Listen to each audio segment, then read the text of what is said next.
Ayan yung bagnet. Oh, OMG. Ito yung favorite ko na chicharon bagnet from Tatas. Original flavor nga tong pinili ko. Pero madalas, in-order ko is original tsaka yung spicy nila. Actually, sarap nitong i-partner sa munggo.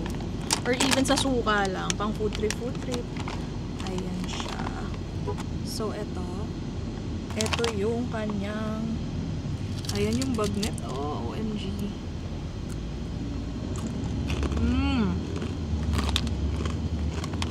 Harap talaga.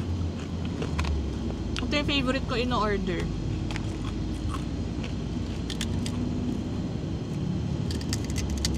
Kita nyo yung taba, oh, yung balat.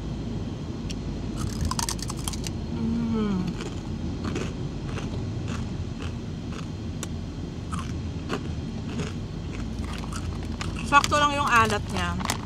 Mas masarap pa nga to pag may vinegar ka.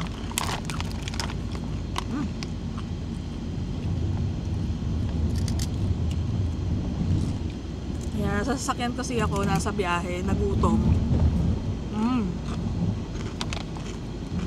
120 grams na pala to sa isang pack. Tapos resealable na din yan. Sarap iulam nito sa mainit na rice. Try nyo. Try nyo din yung kanilang spicy. Sobrang sarap. Saktong-sakto yung anghang.